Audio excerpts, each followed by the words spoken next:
Welcome to The Faithful Steward. This is a podcast all about sharing biblical wisdom and practical insights in order to help church leaders pursue and teach financial freedom as part of Christian discipleship. We believe this is a spiritual conversation, and this is a place where the church needs to lead the way in order to move our communities forward in how we steward God's resources. I'm your host, James Lenhoff, and I am so passionate about this conversation and helping leaders have the confidence to step into it. We believe that if we help people thrive financially and grow spiritually, it changes everything. And I am so excited to join you on this journey. This podcast is brought to you by Good Sense. If you'd like more information about what we're up to, you can go to our website at goodsensemovement.org. All right, let's get started with today's conversation. Today, I want to talk about the costs of generosity. You know, I think we, a lot of times, find ourselves being generous in situations where it doesn't cost us anything. And so we assume that when we get to this place, sometime in the future, where we have plenty and we know we have plenty and there's more than enough to go around, then we'll be generous. Then we'll have the ability to be generous. And what I want to argue is that that's actually not generosity. That's a sense of kind of overflow and this abundance that we're just kind of giving away because we may not even have a better idea for it than just giving it. And I would also argue we never get there. This idea that someday, somewhere in the future, we'll suddenly have the discipline of generosity because all of our fear and sense of scarcity will magically disappear. I've never seen that happen. I've never seen anyone get to a place where they have not had the discipline of generosity, even if they tell themselves, someday when I have $2 million, I'll have no idea what to do with all that money and I'll give it away. And then they get to where they have 2.5, 3, 4 million. They're still not being generous because this is not about us feeling safe. Generosity is about sacrifice. It costs us something. And I actually think that's by design. I think there's a reason why God hardwired us to be generous. I do believe that we have all been made in God's image. God is a generous God, and He wants us to be generous. I think this is part of why the church needs to change the way we talk about money, because we tend to only talk about money when we're asking for it, and we're not actually teaching in many ways this idea of being generous hearts, generous with our time, generous with our skills. This is not just about giving. It is bigger than that. It's a heart posture, and it does cost something. It's interesting to me, in 2 Samuel, there's this moment where King David is going to offer a sacrifice, and someone gives him the opportunity to just get that sacrifice for free. They say, here, you can have my oxen, you can have my rams, you can have my stuff, and you can just use it for free to make your sacrifice. And David's response is so beautiful and so powerful. He says, I will not offer an offering to the Lord my God that costs me nothing. Generosity, by definition, is rooted in the fact that there is sacrifice. There is a cost to giving something away.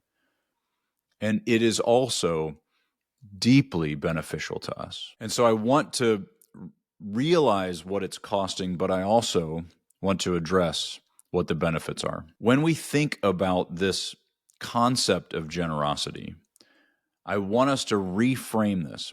A lot of times we get stuck in this idea of give to get, that I give generously so that God gives back to me generously.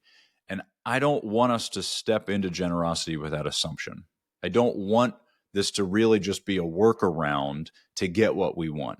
That if we are generous, then we'll be able to live a life that we really want to live, of lavishness and self-indulgence. We just got to give enough away for God to feel happy with us, and then we'll get plenty. And that is deeply embedded, I think, in a lot of our church culture. The way that God shows us and teaches us how to be generous is very counterintuitive and very countercultural to the world we live in now. And it's embedded starting from a place of stewardship rather than ownership. When we own our resources, we are entitled to them, we get to keep them, we get to decide what we do with them.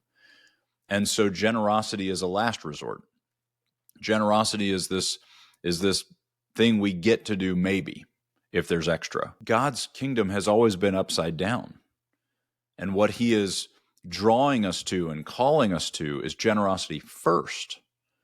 And that's only available to us. He talks about this idea in the Old Testament of firstfruits. He teaches us about the tithe. He talks about giving first over and over and over again.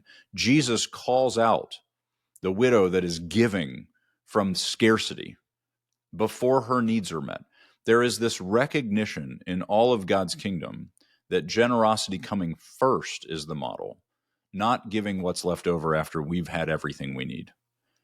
And that is what we need to really work on. It is actually costing us potentially some of our comfort. It's costing us some of our self-indulgence. It is causing our limits to be put in place. It's defining ahead of time that we will not go further than this because we already gave the extra away. We started there. And I actually think that is mostly the cost we don't want to bear. If I'm honest, I don't want to give first because it means I will have no choice but to have boundaries. If I give last, then I get to fully indulge in all of what I want. And when I'm done with what I want, if there's extra, then I get to give. That actually doesn't cost me anything. That violates that concept that David was saying in 2 Samuel. I refuse to offer something to the Lord my God that costs me nothing. By definition, the way we traditionally do generosity as the last resort of the extra, we are giving something that costs us nothing because we've already gotten to self-indulge before we even get to what we give away.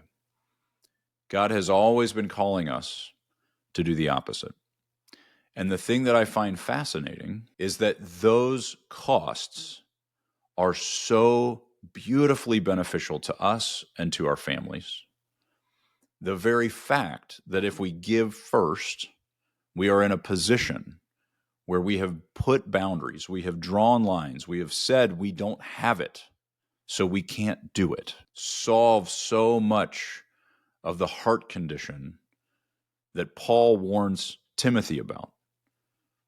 That it is our love of money. It is the heart condition that we love what money can give us, the status, the power, the pleasure. It's the falling in love with the excess and the ability for us to do whatever we want. Jesus talks about this in his parables, that the guy that builds bigger barns, it's not the fact that he had barns, that wasn't the problem. Having reasonable storehouses is fine. It's this addiction to more. And generosity is what breaks that addiction.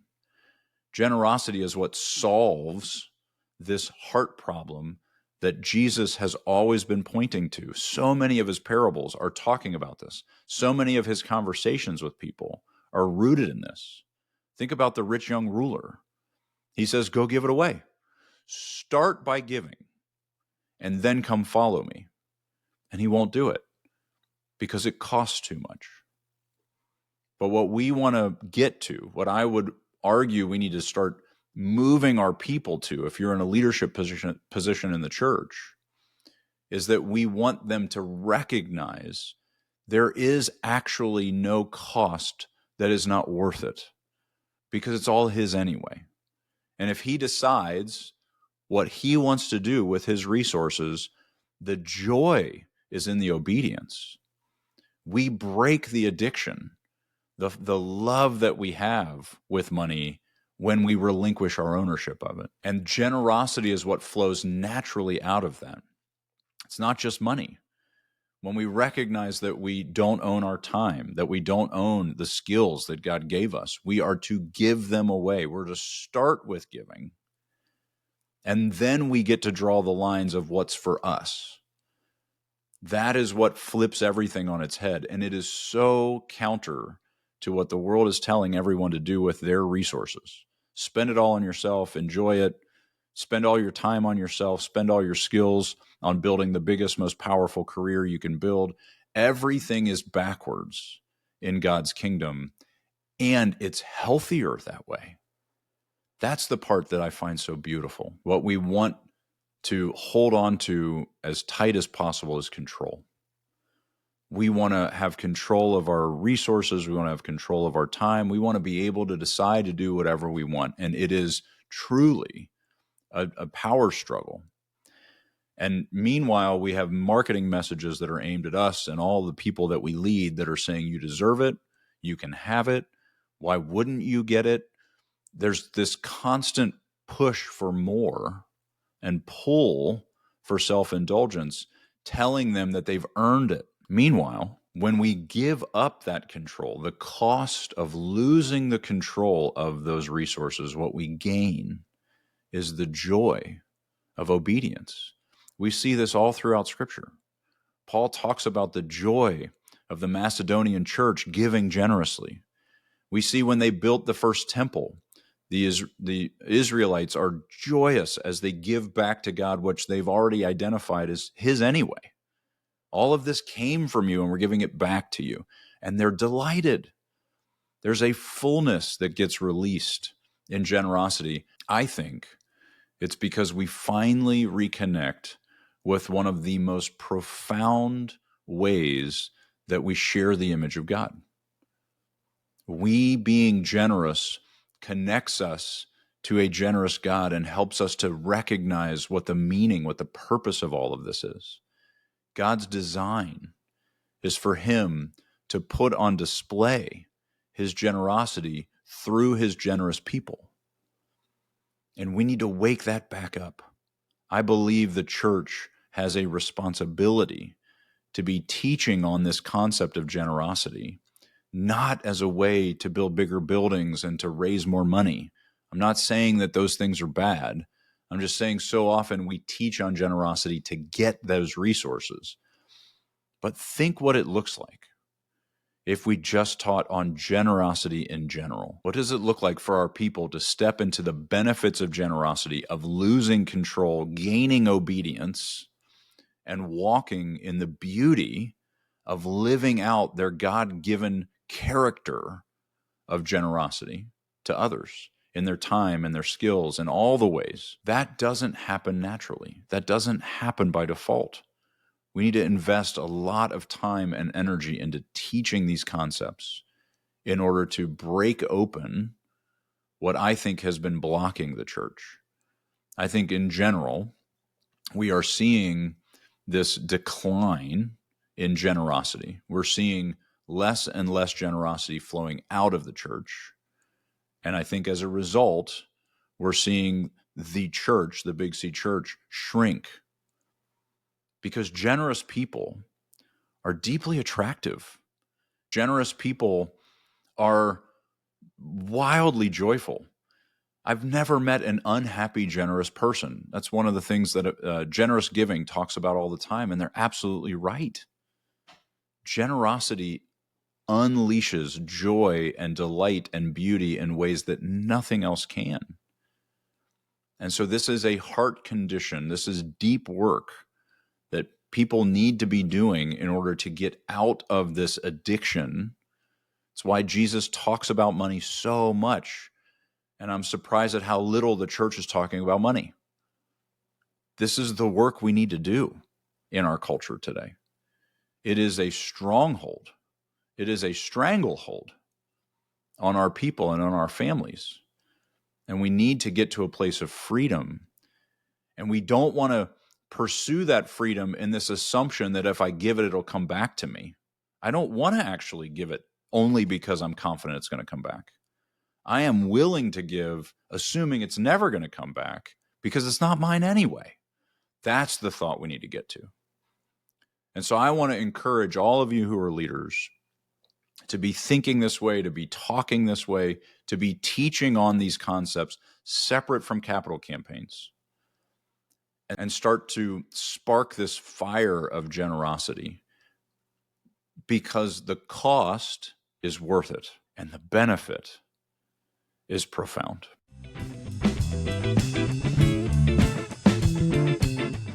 Well, thank you so much for listening to the Faithful Steward podcast. Be sure to check out the show notes for links and other information that we mentioned in today's episode. Also, be sure to check out our website at goodsensemovement.org to get all the resources we offer churches to help equip them in teaching financial stewardship to their community. If you have any questions or any topics you want to make sure we cover on our show, you can email me at jameslenhoff@goodsensemovement.org. I'd love to hear from you. I hope you all have a great week. We'll talk to you next week.